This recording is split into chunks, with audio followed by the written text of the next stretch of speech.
Many footballers spend millions trying to hide their past. Expensive tattoos to cover insecurities. Luxury watches to prove success. Cars worth more than entire neighborhoods, parked like silent trophies. In modern football, image is everything. Appearance sells. Aesthetics convince. History is often edited. But some players carry on their bodies something no amount of money can erase. Something that can't be airbrushed. Something that can't be turned into marketing. A mark. A scar. On the neck of Carlos Tévez, there is a thick, irregular line. Visible. Impossible to ignore. It doesn't match the glamour of European stadiums. It doesn't fit expensive suits at award ceremonies. It doesn't belong on carefully produced magazine covers. It clashes. It disturbs. It draws attention. And that's exactly why. It says more than any speech ever could. When doctors suggested paying for surgery to remove it, Carlos Tévez didn't raise his voice. He didn't deliver a motivational speech. He didn't try to sound profound. He simply answered with the calm of someone who knows exactly who he is. This scar is not a mistake. It's a memory. And to understand why Carlos Tévez never wanted to erase it, you can't look at the goals. You can't look at the trophies. You can't look at the giant clubs he played for. You have to go much further back. Long before football, long before fame, long before money, you have to return to the moment. He faced death before he even knew how to walk.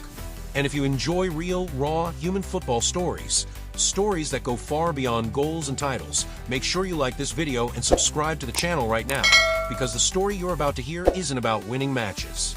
It's about surviving life itself. Carlos Alberto Martinez was born in 1984 in Argentina. But the last name the world would one day chant in stadiums came later.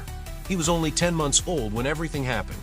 In a simple house, where danger was part of daily life. A kettle filled with boiling water tipped over. There was no time to react.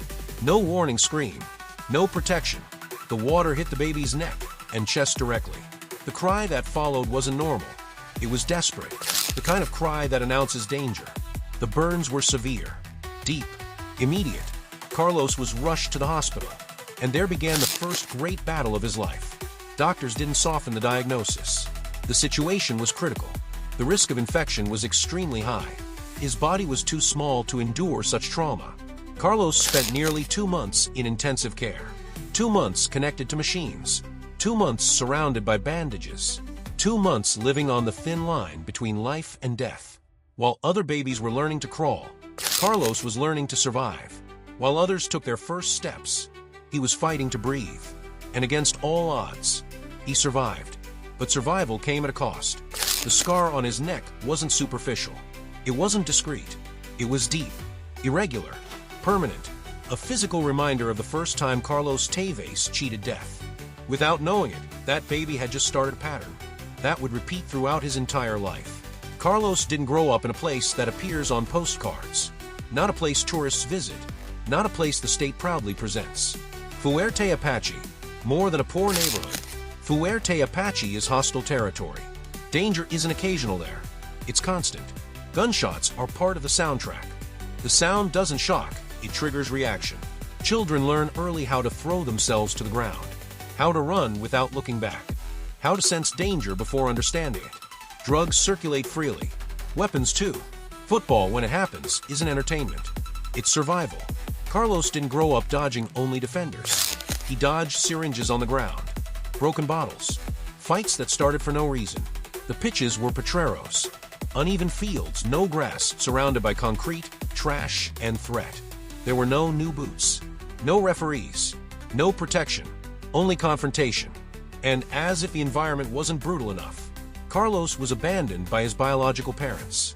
Still a baby, he was taken in by his aunt and uncle. According to Tevez himself and his wife, they gave him shelter, food, a last name. Without them, Carlos might not have survived at all.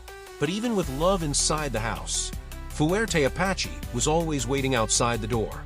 And Fuerte Apache teaches one lesson early. No one will give you anything. Nothing comes easy. Everything must be taken. Carlos grew up short, strong, explosive. He learned that hesitation means losing.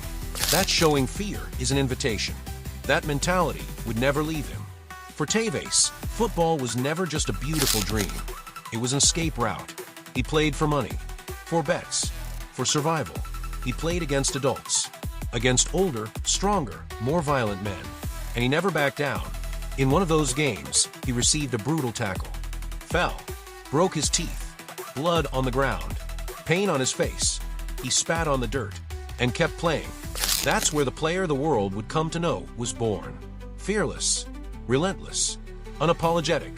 Talent began to draw attention, first in the neighborhoods, then in youth teams, until he reached Boca Juniors.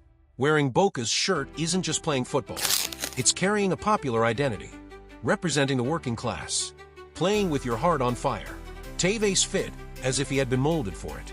Aggression, commitment, confrontation. He didn't play to please. He played to impose respect. With Boca, he won the Argentine Championship, won the Libertadores, won the 2003 Intercontinental Cup against AC Milan. That match wasn't about reverence. It wasn't about respecting European giants. It was about confrontation. The boy from Fuerte Apache stared at Europe without lowering his head. And the world realized something. This wasn't just talent. It was identity. When Tevez arrived at Corinthians, Brazil was confused. An Argentine at one of the country's most popular clubs? But the people recognized their own. Very quickly, Tevez wasn't a foreigner. He was a leader, captain, reference. In the 2005 Brazilian Championship, he was decisive, demanded the ball, assumed responsibility, never hid. The title came, and with it a rare connection. The fans didn't see a European-style superstar. They saw someone who ran, fought, suffered, someone who looked like them. His move to Europe wasn't glamorous. West Ham, a mid-table club, a tough city, a suspicious environment, contract issues, media hostility, off-field chaos. Everything was against him. But Tevez knew hostile environments better than anyone. When the club was on the brink of relegation, he took over. Decisive goals, massive performances. He saved West Ham.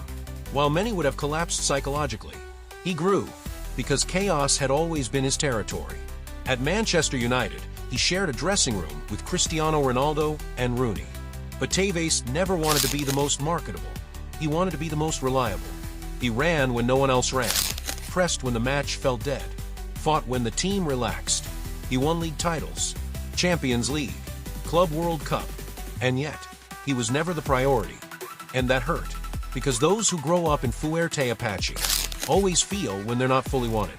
At Manchester City, he accepted being the villain. Conflicts, suspensions, criticism, but also leadership, goals, titles. He was a key figure in the historic 2012 Premier League title. He didn't need to be loved. He needed to win. At Juventus, something rare happened. Respect. He became captain, leader, symbol of the club's reconstruction. Finally, Europe understood Tevez. Not a marketing product, not an image, a warrior. When he returned to Boca, it wasn't for money. It was for identity. He went home. When they offered to remove the scar, he refused, because that mark connected everything. The burned baby, the abandoned child, the Potrero kid, the people's idol. Erasing the scar would mean erasing the logic of his life. Carlos Tévez isn't an idol just because of goals. He's an idol because he never forgot who he was. In a football world increasingly plastic, he chose to be real. The scar remains, like a flag. Some marks are not erased. They are honored. Carlos Tévez is not just a footballer. He is the footballer of the people. Now I want to hear from you. Do you think football today has room for players like Tevez? Or has image completely replaced identity? Leave your opinion in the comments. And if you love stories that show the raw, human, emotional side of football, subscribe to the channel, leave a like, and share this video with someone who truly lives the game. I'll see you in the next story, and may the magic of football never die.